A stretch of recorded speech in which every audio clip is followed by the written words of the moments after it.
Tuhan, biarlah kebenaran firman-Mu ini Tuhan.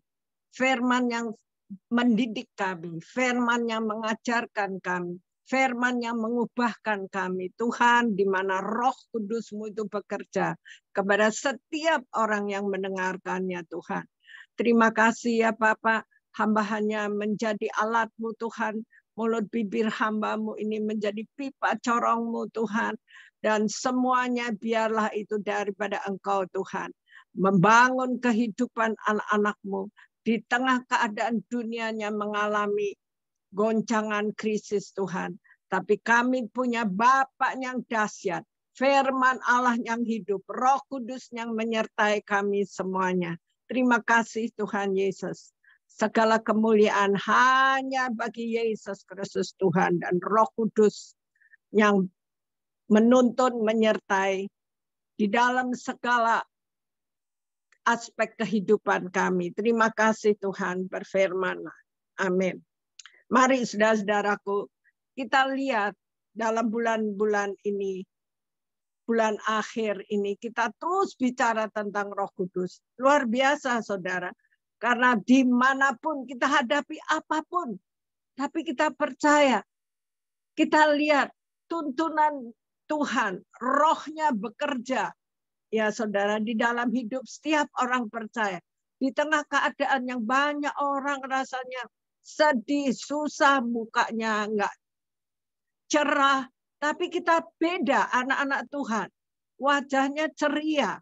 Wajahnya baik laki perempuan. Yang laki-laki kelihatan tambah ganteng. Yang perempuan tambah cantik-cantik.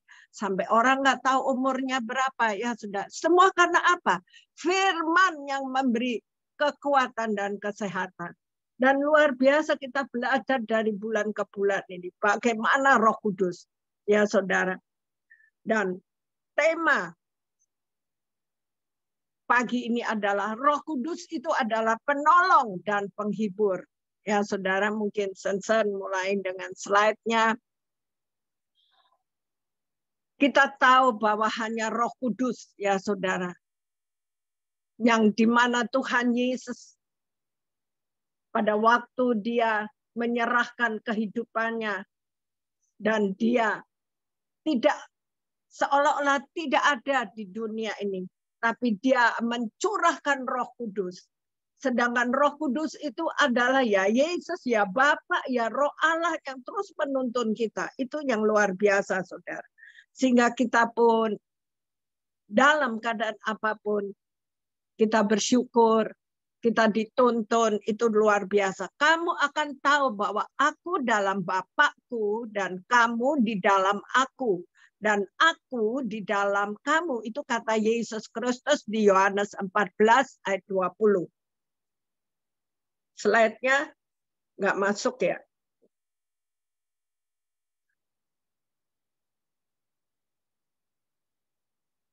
Ya. Di sini kita lihat. Roh Kudus sebagai penolong penghibur. Itu benar saudara. Jadi saya itu Tuhan mengingatkan bagaimana saya dalam keadaan yang sebagai anak, sebagai orang yang lahir, bahkan satu background yang rasanya minder, tidak bisa apa-apa, tidak pandai bicara, ya saudara. Rasanya kita tuh kok terbelakang, ya karena ayah hanya seorang pegawai negeri. Jadi apa yang menjadi idam-idaman itu rasanya seolah-olah jauh dan tidak mungkin. Tetapi firman Allah yang kelihatannya itu hanya tulisan, Alkitab yang saya dapat hadiah dari sahabat karib di sekolah, itu justru yang menuntun, menolong, dan kita tahu pada saat kita baca firman itu Roh Allah itu bekerja. Itulah yang menuntun jalan kehidupan kita. Roh Kudus, Parakletos ya adalah penghibur. Yohanes 14 ayat 16 sampai 17 dikatakan, bagaimana Yesus mengumumkan kepada rasulnya bahwa ia akan meninggalkan mereka sesaat kemudian. Ia memberi pernyataan yang menguatkan mereka. Aku akan minta kepada Bapa dan ia akan memberikan kepadamu seorang penolong. Nggak ada penolong yang dahsyat di dunia ini, saudara. Penolong itu hanya dari Allah Bapa, dari Tuhan Yesus Kristus. Nggak ada yang lain ya, saudara, di sini. Seorang penolong yang lain supaya ia menyertaimu sampai selama-lamanya. Jadi sampai selama-lamanya. Jadi saya tuh berpikir, ya dari kecil saya hadapi dengan pikiran sebagai seorang anak. Tapi firman Allah itu hidup. Maka ketika orang baca firman Allah dan rindu, seperti saya selalu mengatakan, apa firman ini benar? Apa firman ini bukan karangan manusia juga? Tapi Roh Kudus itu bekerja, saudara. Makanya saya tahu dalam tuntunanmu, dari orang yang tidak berdaya, dari orang yang pemalu, penakut, itu Roh Allah yang bekerja, mendorong kita, ya saudara. Ayat 17 dikatakan, yaitu roh kebenaran, dunia tidak dapat menerima dia. Orang nggak suka pada kebenaran. Banyak orang KTP-nya Kristen. Banyak Kristen. Kok ditanya agama apa? Kristen. Agama tidak menyelamatkan, saudara. Tapi hanya orang yang melakukan, percaya, dan dia akan melihat perubahan, ya saudara. Dunia nggak suka, saudara. Kita lihat aja. Nggak usah jauh-jauh. Yang lagi heboh sekarang, saya nggak perlu cerita. Yang lagi heboh. Yang jabatannya udah tinggi. Tapi di sekelilingnya, bahkan dia sendiri, pikirannya itu semua berubah. Dunia yang menjadi idamannya. Hasil yang tidak layak menjadi seolah-olah itu kekuatan dan kuasanya. Ya saudara, terbalik saudara. Karena apa? Kristennya hanya di luar saja.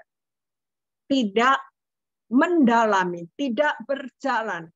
Maka saya bersyukur, gemar membaca Alkitab, suka di dalam komsel ikut. Ini adalah orang-orang yang memiliki kekuatan dalam kehidupannya oleh karena Roh Kudus ada di dalamnya. Jadi menghadapi situasi apapun, hati kita tenang karena kita ada penuntun, karena kita ada Roh Allah yang ada di dalam kita. Seperti itu, saudara-saudara. Jadi ayat 17 dikatakan, roh kebenaran, dunia tidak dapat menerima dia sebab dunia tidak melihat dia dan tidak mengenal dia. Tetapi kamu mengenal dia sebab ia menyertai kamu dan akan diam di dalam kamu. Luar biasa, saudara. Sebagai manusia kita ini lemah. Sebagai manusia kita tidak memiliki kekuatan, super kekuatan, nggak ada. Di saat kita ditimpa seperti halilintar di tengah hari bolong yang mengejutkan roh jiwa tubuh kita. Kita udah terombang-ambing, saudara. Tapi begitu kita ingat akan Tuhan Yesus, kita tahu ada Roh Allah di dalam kita. Karena Roh Allah yang ada di dalam kita adalah lebih besar dari segala permasalahan yang kita hadapi. Digempur dari kiri kanan, muka belakang, atas bawah. Nggak perlu takut, ada Roh Allah. Ada Yesus di dalam hidup kita. Ada Bapa yang terus menuntun kita. Lewat apa? Yaitu Roh Kudus, saudara. Itulah luar biasanya kita di dalam Tuhan. Kita bersyukur ya, saudara. Kita menjadi umat yang dipanggil. Kita dipulihkan. Kita diteguhkan. Kita dijadikan anak-anak Allah. Kita bukan lagi orang asing. Tapi kita adalah keluarga Allah. Roh Kudus penolong dan penghibur. Itu luar biasa, saudara-saudaraku. Yohanes 14 ayat 26. Tetapi penghibur yaitu Roh Kudusnya akan diutus oleh Bapa dalam namaku. Dialah yang mengajarkan, yang akan mengajarkan segala sesuatu kepadamu. Dan akan mengingatkan kamu akan semua yang telah kukatakan kepadamu. Saudara, kita nggak bisa hafal Alkitab segitu banyaknya, ya saudara. Tapi pada saat momen-momen tertentu, pada saat kita hadap itu Roh Kudus bekerja dan mengingatkan firman-Nya, bacaannya di mana. Wah, luar biasa saudara. Itulah kalau kita tekun, kita setia, kita teguh, kita akan mengalami yang dikatakan, wow, exciting, ini mujizat ya Tuhan. Jadi, dia mengajarkan kepada kita. Manusia tuh kalau udah dewa nggak bisa rasanya diajar oleh orang-orang lain. Tapi hanya firman Allah yang hidup yang bisa mengajarkan kepada kita. Maka dikatakan jikalau penghiburnya akan kuutus dari Bapa datang, yaitu Roh kebenaran yang keluar dari Bapa, ia akan bersaksi tentang aku. Orang yang sudah dibentuk, diproses, dan keluar dari tantangan yang begitu berat, otomatis dia itu menyaksikan kebesaran Tuhan. Saya jadi teringat waktu Pendeta Arifin. Ketika saya cerita semua yang saya hadapi, hanya ngobrol di meja makan, menceritakan bagaimana kehidupan, dan saya mengalami perubahan setelah 16 tahun itu dahsyat. Saudara tahu, saya suruh saya orang yang tidak cakap berkata-kata. Tahu-tahu di tengah ribuan orang di Surabaya, saya udah mikir, Tuhan, jangan sampai saya dipanggil karena saya nggak fasih lidah. Saya nggak pernah pidato.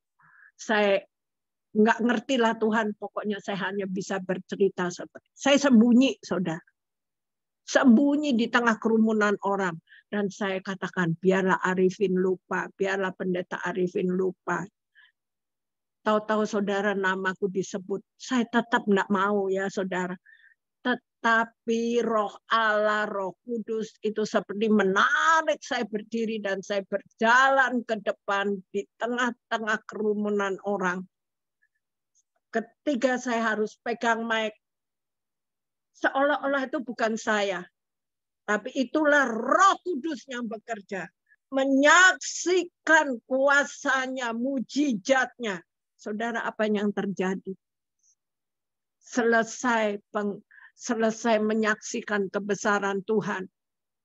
Orang yang ada di atas tingkat 2, lari-lari turun. Bapak-bapak dengan badan, lari-lari turun. Tolong doakan saya. Mereka tersungguh. Saya itu, Tuhan, saya kan nggak bisa doa. Saya nggak pernah doain orang. Saya nggak tahu Tuhan bagaimana. Saudara tahu, sampai saya katakan, Pak Arifin, tolong ini Pak Arifin. Tapi Pak Arifin juga diam. Itu keluar otomatis dari Roh Kudus itu yang bekerja, saudara.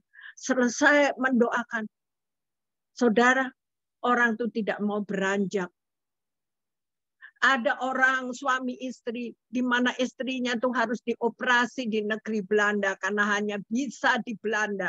Lehernya itu kenapa dia nggak bisa tengok, saudara. Udah ke dokter keliling di Indonesia. Nah, seperti itulah, saudara. Tahu-tahu orang itu memberikan berlian, entah itu berapa karat, saudara, 2 biji. Saya nggak ngerti. Saya serahkan ini. Saya tidak terima. Saya tidak mau ini semua. Ini bukan kerjaan saya, ini kerjaan Tuhan Yesus.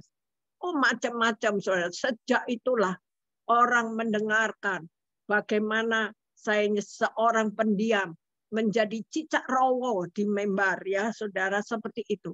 Jadi kalau Tuhan bekerja, kuasa Roh Kudus itu bekerja, itu akan merubah seluruh keberadaan saudara dan saya.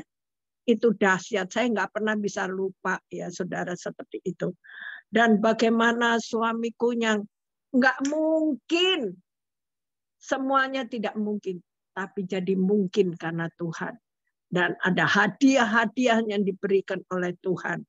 Ya saudara, Tuhan mengirim banyak orang datang. Undangan ke desa, ke kota, ke luar negeri berdatangan. Ya saudara, seperti itu. Oleh siapa? Roh Kudus, saudara. Roh penolong, roh penghibur. Selesai udah anakku diproses seperti ini. Sekarang dia harus menyaksikan kebesaran. Memberitakan kebenaran firman Allah, ya saudara. Itu yang luar biasa. Jadi dikatakan, namun benar yang kukatakan kepadamu adalah lebih berguna bagi kamu jika aku pergi. Sebab jikalau aku tidak pergi, penghibur itu tidak akan datang kepadamu. Tetapi jika aku pergi, aku akan mengutus dia kepadamu. Kita semua yang sudah menerima Roh Kudus, ingat bahwa engkau tidak pernah sendiri.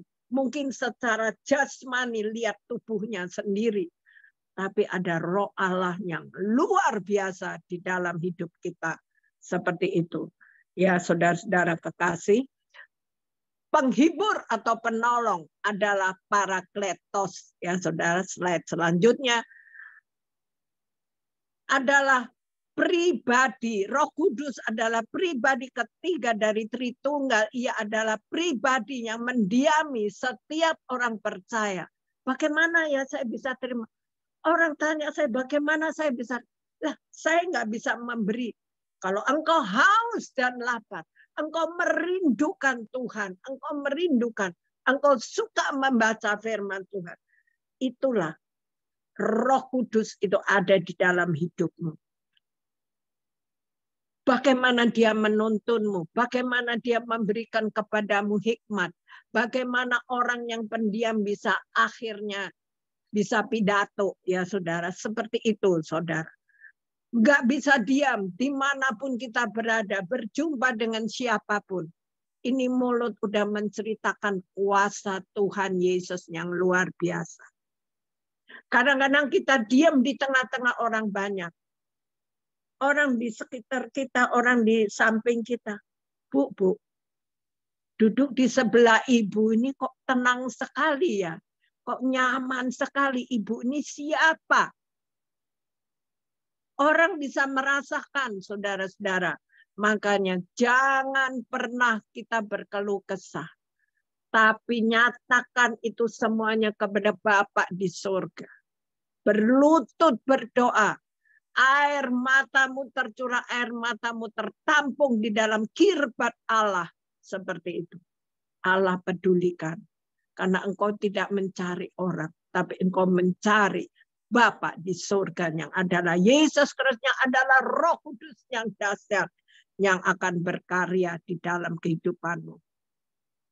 Ia adalah pribadi yang mendiami setiap orang percaya. Makanya baca firman dan lakukan firman. Udah poinnya itu, saudara. Yohanes 16 ayat 8. Dan kalau ia datang, ia akan menginsyafkan dunia akan dosa, kebenaran, dan penghakiman. Akan dosa karena mereka tetap tidak percaya kepadaku. Nah, orang ini, ingat ya saudara-saudara kekasih.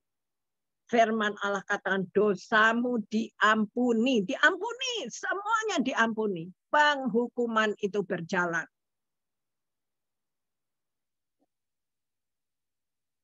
Saya kalau menceritakan tentang ini, apa yang dikatakan itu panjang lebar, saudara. Makanya ingat jangan, tidak ada manusia yang perfect, saudara. Kita butuh Tuhan, kita butuh firman Allah yang akan membersihkan, yang akan memulihkan segenap kehidupan kita. Dan alasannya Roh Kudus dipanggil sebagai Parakletos. Parakletos terdiri dari dua kata, para dan kletos. Para artinya alongside dan di sisi atau di samping. Ya, kletos artinya to call, memanggil.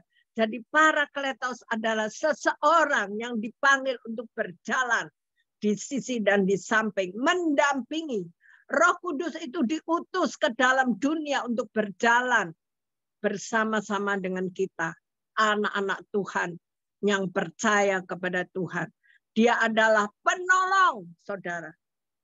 Luar biasa, bukan manusia. Kita harap kepada manusia, saudara akan stres, saudara akan kecewa, saudara.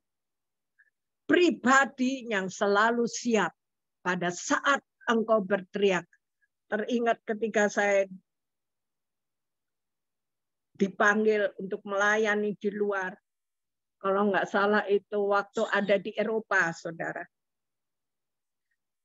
Kita dibawa keliling Eropa dari setiap kota, daerah kita melayani. Suatu saat saya duduk diam karena teman-teman yang lain sedang mencari apakah ada penginapan untuk kita menginap. Saya duduk dengan seorang ibu dan seorang bapak. Tahu-tahu saudara ada orang negro, orang hitam, datang ke saya. Saya pikir dia mau, enggak, tas saya dirampas saudara. Sedangkan tas saya itu isinya dokumen dari anak-anak yang lain. Ada di dalam tas. Saya panggil, Pak Boy, tolong. Ini mereka nggak berani, mereka diam. Oh, langsung saya bahasa roh.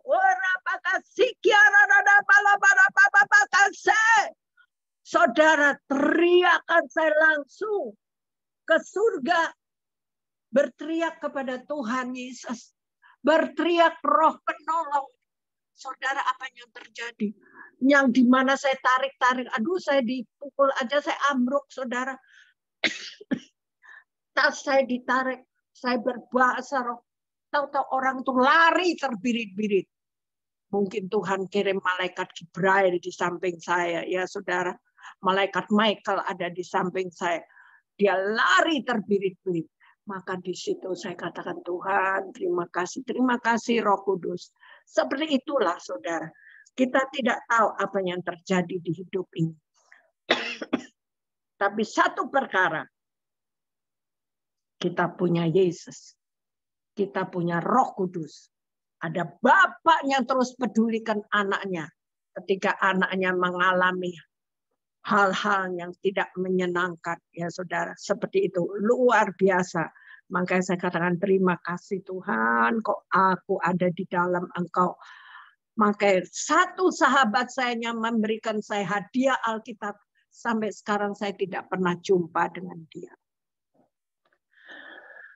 Mungkin ya kalau saya umumkan di mana dia anak Surabaya, dia pemain organ karena dia adalah guru sekolah minggu dan dia ada di Surabaya itu di Radio Susana, Joko Dolok. Kalau orang Surabaya pasti tahu, Melilian pasti tahu. Saudara, saya nggak pernah jumpa lagi. Waktu itu saya tahu, saya dipanggil ke rumahnya. Pada saat itu rumah itu belum ada CCTV, tapi dia sudah ada CCTV. Karena apa? Ini pagar tertutup bel di mana? Saya nggak tahu. Tahu-tahu ada suara di pagar ya. Ya Diana, ayo masuk. Hah, orangnya nggak ada. Suara dari mana? Ini pagar kok bisa berbicara ya? Karena kita polos-polos nggak ngerti. Tahu-tahu pagar terbuka. Waduh, kalau malam hari saya bisa pingsan nih, lari terbirit-birit ya sudah. Akhirnya saya masuk ke dalam. Ya, bersama dengan dia kita selalu bicara tentang firman Tuhan. Tapi untuk waktu yang agak lama, saya tidak jumpa dia, saya cari dia, saya tidak pernah bertemu. Email segala saya cari, saya tidak mendapatkan dia. Saya hanya bersyukur Tuhan pakai dia sebagai alatnya. Saudara, setiap orang, pada siapa engkau bicara dan membuat orang itu berdoa, orang itu pasti akan ingat kepada saudara dan saya. Kita tuh ingat Alkitab yang kita dapat, yang sampai sekarang itulah yang menghibur, yang menuntun. Dalam kondisi apapun, hanya itulah sahabat karibmu. Dia seperti orang tua kita. Dia seperti seorang suami atau istri kita. Dia adalah penolong yang dahsyat, ya saudara. Dia adalah pribadi yang selalu siap ketika engkau berseru kepada dia. Dia selalu mengingatkan akan segala dosa, kesalahan, apapun yang di hidup kita. Maka saya bersyukur, saya orang yang lemah, dipulihkan, dituntun, sampai sekarang. Ya saudara, kok saya hitung-hitung, berapa lama ya saya pelayanan? 38 tahun ya saudara. 38 nanti masuk 39. Karena 9 tahun kita dalam penginjilan. Keluar masuk desa, kota, sampai ke luar negeri ya saudara. Jadi kita mengalami bagaimana Tuhan tidak membeda-bedakan orang. Status sosial apapun, Tuhan tidak membedakan. Karena di hadapan mata Tuhan kita sama. Dan selanjutnya di mana firman Tuhan, ya saudara. Roh Kudus adalah penolong dan penghibur. Orang yang percaya, dia dibaptis, ya saudara. Dipenuhi oleh Roh Kudus, ya saudara. Orang yang percaya. Kita tuh nggak ngerti, ya saudara. Tuhan, kita diberkati dengan rumah di Sindang, di tempatnya kompleks Pertamina. Di situ ada kolam renang. Saya tahu bahwa seperti Oktav itu ingat semua karena waktu itu ada Dex, anak-anak rohani yang kumpul dan tinggal di rumah juga. Nah, di situ luar biasa ya saudara, di situ ada doa, di situ ada baptisan. Jadi luar biasa Tuhan tuntun. Suaminya nggak pernah kita dengar doa, apalagi dia menyanyi. Saya nggak pernah dengar dia menyanyi. Setelah Tuhan ubah dia, dia bisa menyembah Tuhan, dia bisa pegang gitar, dia bisa main piano. Terkagum-kagum saya melihatnya, saudara, seperti itu. Karena apa? Roh Allah yang bekerja luar biasa. Sampai tetangga kita kiri kanan depan itu mereka dari agama lain. Tapi bisa datang, panggil saya untuk mendoakan. Saya katakan, saya berdoa dengan Allah saya. Yang saya doakan dalam nama Yesus Kristus yang adalah Isa Al-Masih. Ya saudara, di situ, ya Bu, saya rasa tenang setelah didoakan. Seperti itu saudara. Jadi hidup kita boleh menjadi berkat bagi orang-orang. Hidup dituntun oleh Roh Kudus. Satu, bukan kehendakku, tapi rohmu Tuhan. Apa yang kau mau. Seperti kita sekarang. Dalam goncang-gancing semuanya. Tapi kita percaya. Kita rindu onsite. Tuhan pasti menyediakan tempat bagi kita. Tempat yang dipilih oleh Tuhan. Dan ditentukan sendiri oleh Tuhan. Bukan kemauan kita. Ya saudara. Itulah jemaat. Agar mengerti juga. Kita sebagai pelayan-pelayan Tuhan, semua rindu kita onsite. Kita rindu tatap muka, kita rindu bisa bersalaman, kita rindu bisa komunikasi seperti itu. Kedua, mati. Kita harus mati dari keinginan diri kita sendiri. Kalau kita mau dituntun oleh Roh Kudus, bukan lagi kehendakku, tapi kehendakmu Tuhan yang jadi. Maka kita tenang, saudara. Legowo katanya orang Jawa, ya saudara. Yang ketiga, kita gemar membaca firman. Benar, saudara. Saya teringat waktu saya masih catering, ada Alkitab saya di mobil. Alkitab itu kan modelnya seperti dompet laki-laki kalau kerja. Saya ada di Senen waktu itu. Setelah saya belanja, kenapa kaca saya terbuka, pecah. Terus ada seseorang yang datang, ada yang mencuri tas ibu. Hah? Oh gitu. Tuhan, bukan tas yang dia curi, itu ada Alkitab, adalah engkau sendiri. Biarlah mereka yang mengambil ini bertobat, ya saudara. Padahal Alkitab itu penuh dengan catatan, ya saudara. Ya nggak apa-apalah, boleh dia baca. Alkitab ini adalah firman Allah yang hidup. Ya kita beli lagi baru, ya saudara. Seolah-olah kita harus belajar lagi dari awal, ya saudara. Karena firman ini adalah Allah, dia hidup. Firman tuh nggak ada matinya. Saya pikir saya sampai sekolah, kuliah, S1, S2, kok nggak selesai-selesai sampai sekarang. Karena apa? Karena ini adalah Roh Kudus yang berkarya, yang setiap orang membaca, Roh Allah itu bekerja dalam hidupnya, yang mengajar, yang mengubahkan, yang mengingatkan, yang merubah segala karakter yang tidak baik. Dari orang yang bawel, cerewet. Nah, ada ayatnya. Kalau engkau mau melihat hari depan yang baik, hari depanmu diberkati, jaga itu lidahmu. Benar, saudara. Jadi kita selalu bicara yang baik, berkata yang baik, dan jangan sekali-kali menghakimi orang, menuduh orang, berbicara negatif. Maka berbicaralah senantiasa positif, ya saudara-saudara kekasih. Yang ketiga, saya katakan gemar membaca firman. Firman itu tidak ada habisnya, saudara. Firman itu hidup. Dia berkarya di dalam kehidupanmu. Yang keempat, dalam kesesakan, berseru kepada Tuhan. Benar, saudara. Ketika engkau bukan orang yang bisa menolong, saudara. Kalau kita masih anak-anak, bukan orang tua kita, tapi benar-benar Roh Kudus berkarya dan menuntun. Dan tahu-tahu kita harus baca firman ini. Dan firman itu berkarya di dalam hidupmu. Ya, saudara, dalam kesesakan, apalagi saat sekarang, dunia sedang goncang-ganjing, dikatakan oleh Presiden. Tahun ini, apalagi Ketua Sinode, Ketum kita udah mengatakan, juga apa yang dikatakan oleh Presiden Jokowi. Tahun ini, tahun sulit. Tahun depan, kata dunia ini gelap, saudara. Tapi saya percaya, kita percaya di dalam Tuhan, anak-anak Tuhan.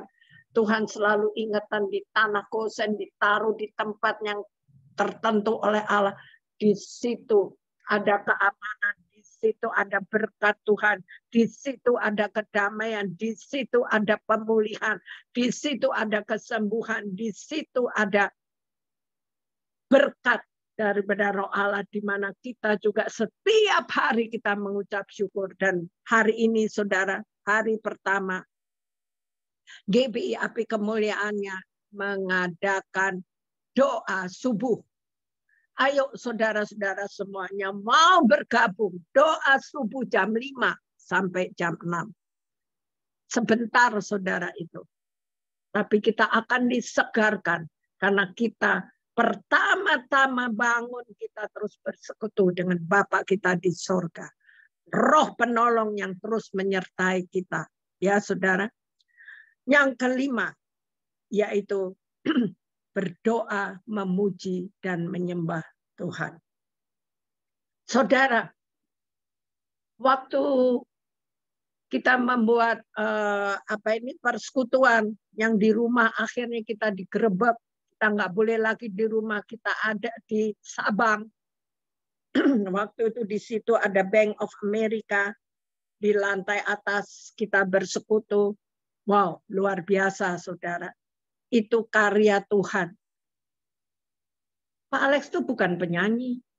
Saya juga nggak bisa nyanyi, ya sudah. Tapi Tuhan kirim penyembah-penyembah. Tuhan kirim pujian.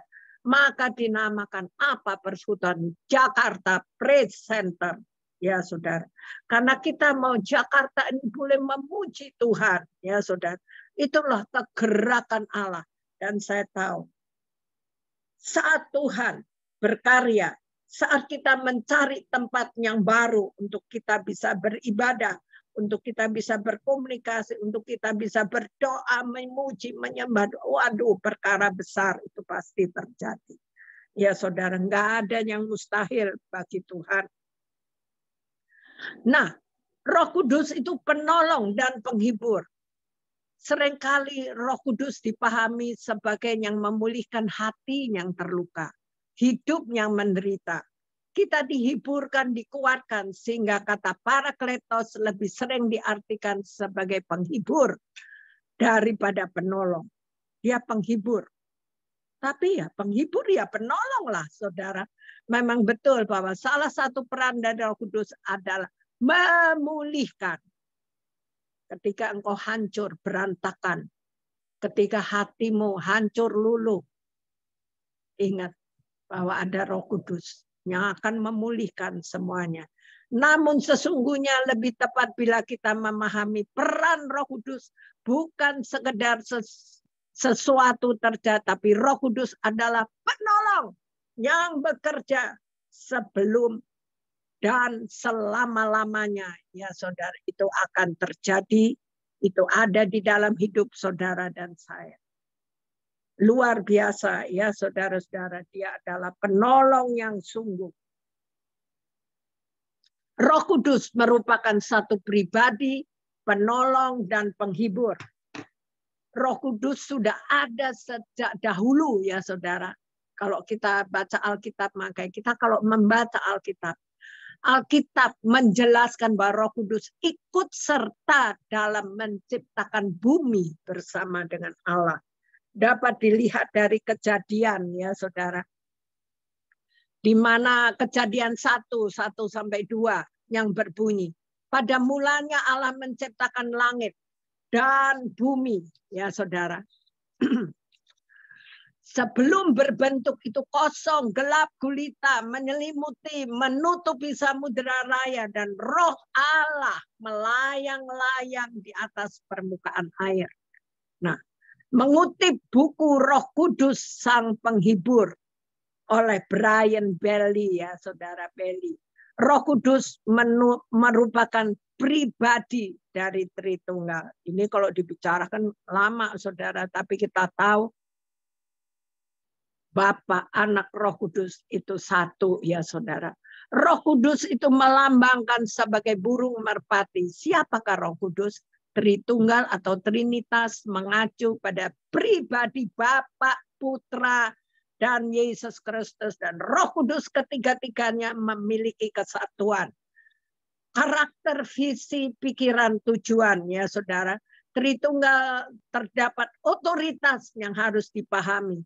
Bapak memiliki posisi yang tertinggi karena dia Bapak, ya saudara. Makanya di situ kita diajarkan untuk tunduk. Di situ kita diajarkan untuk setia. Di situ kita diajarkan untuk percaya 100% kepada Bapak surgawi, ya saudara.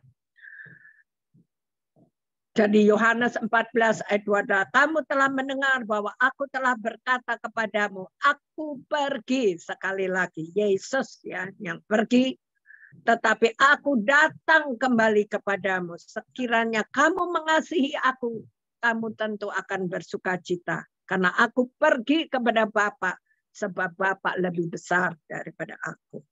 Ya saudara, itu yang luar biasa, di mana selanjutnya kita percaya bahwa Tuhan mengirim Roh Kudus kepada kita semuanya. Dia adalah penolong dan penghibur, ya saudara, yang luar biasa di dalam hidup ini. Dia tidak pernah membiarkanmu. Dia yang terus berkarya. Jadi Galatia 3 ayat 3 dikatakan, adakah kamu sebodoh itu? Ingat saudara-saudara kekasih, kamu telah mulai dengan roh. Maukah kamu sekarang mengakhiri dalam daging? Ketika engkau diiming-imingkan, waduh gajimu besar, waduh kamu dapat fasilitas ini dan itu. Wow saudara, jangan engkau terlena dengan dunia ini, ya saudara. Apa yang dijanjikan dan katakan orang. Janji Tuhan itu tepat. Janji orang hanya manis mulut, saudara. Nah, Roh Kudus menjadi roh penolong dan penghibur, ya saudara. Roh Kudus memberi kepada kita jalan keluar dari segala kesulitan dan masalah yang kita hadapi. Roh Kudus adalah pribadi yang terdapat 7 aspek pribadi ya di dalam Roh Kudus itu ya saudara. Ini luar biasa. 1, ia memiliki kehendak. Roh Kudus memiliki kehendak yang menentukan karunia yang dapat dimiliki oleh manusia. Tuhan yang memberikan karunia. Ya, saya tanya sama Benny Hinn, "Hai Pastor Benny, how long you learn the Bible? And suddenly you preach like this. And so wonderful what God done." Ya saudara. Dia cuma cerita. Saya juga nggak ngerti, tahu-tahu begini aja. Itu kata Tuhan. Kata si Benny Hinn.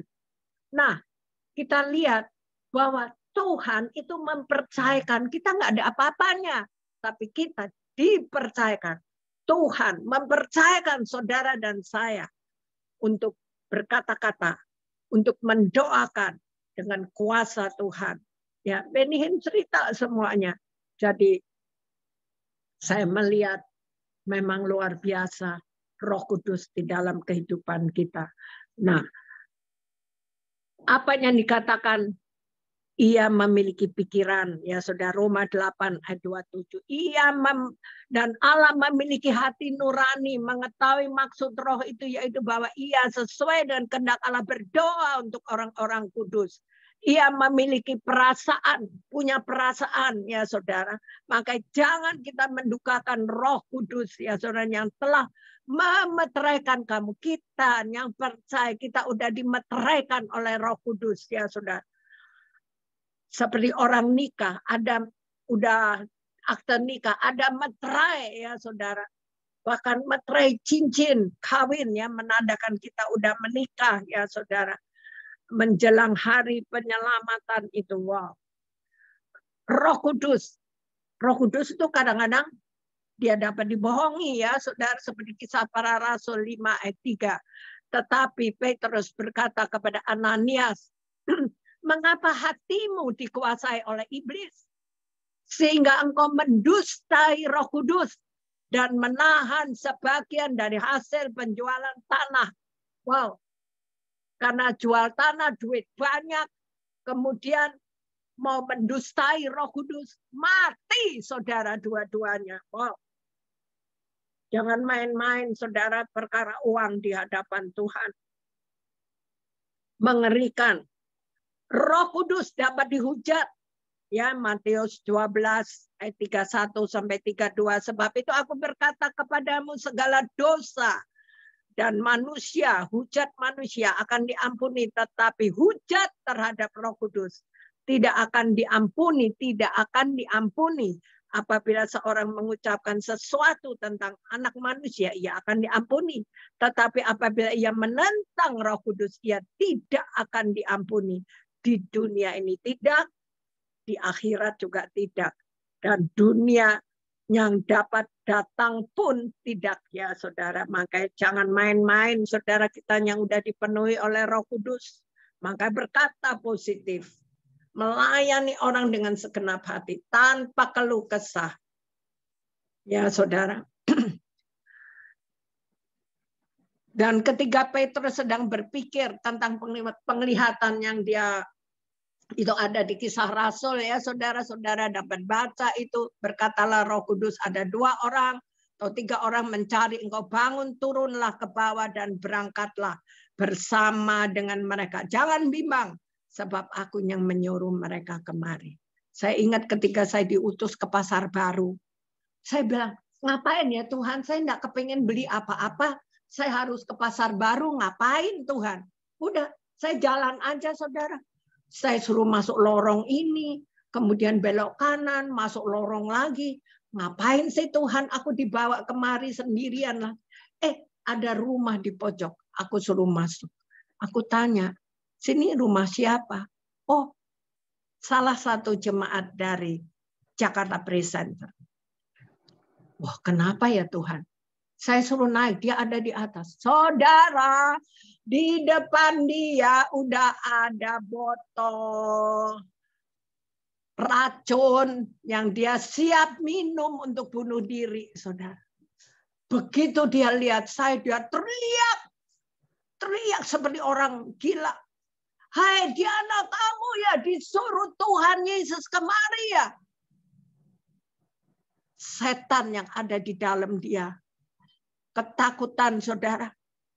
Waduh, terjadi pelepasan, saudara. Saya seorang ini langsung saya telepon waktu Tony, orang di rumah, saya panggil, saya telepon, cepat segera ke sini. Ini jalan apa ya, nomor berapa, saya cepat ke sini. Saya terus berdoa kepada Tuhan.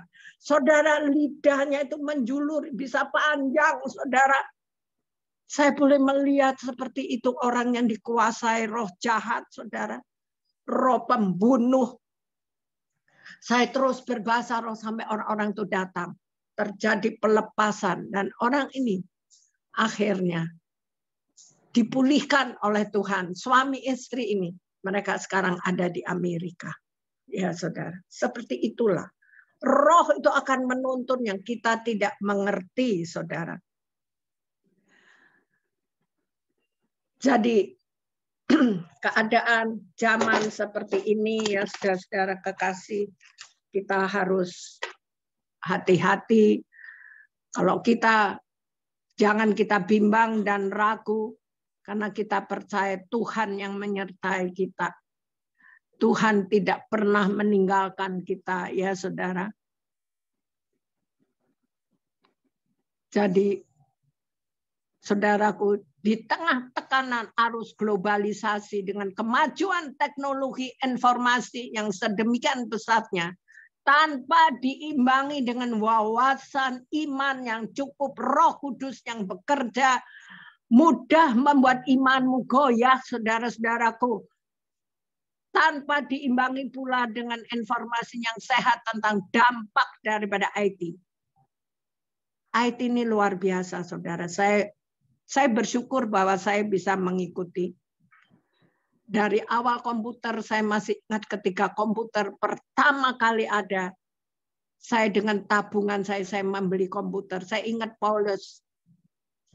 Waktu itu Paulus merasa, Pak Paulus ya, saya cerita, merasa bahwa dia kayaknya nggak berguna, nggak dipakai apa-apa.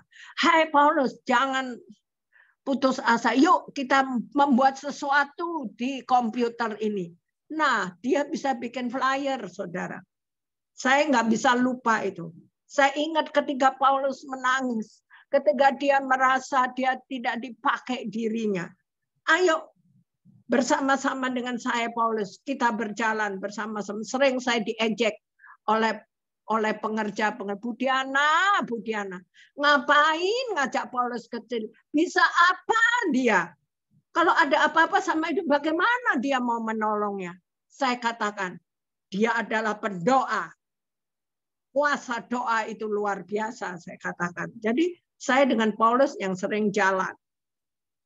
Itulah luar biasanya Roh Kudus bekerja. Kita membutuhkan api Roh Kudus yang senantiasa membakar semangat jiwa roh kita supaya kita jangan putus asa, supaya kita jangan takut, supaya kita jangan gelisah ya saudara.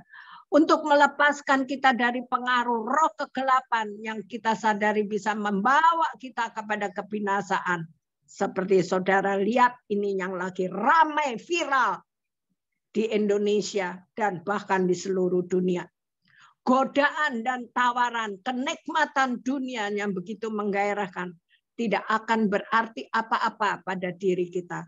Bila Roh Kudus hadir dalam diri kita, dia mengarahkan kita, suara kita untuk tetap patuh dan taat pada kehendaknya. Dengar-dengaran kepada firman Allah. Ya saudara-saudara, kita tidak perlu ragu terhadap janji Tuhan Yesus kepada kita yang akan memberikan rohnya yang kudus bila kita memintanya kepada Bapa. Lukas 11 ayat 13, Yesus menyuruh kita, mintalah maka akan diberikan kepadamu.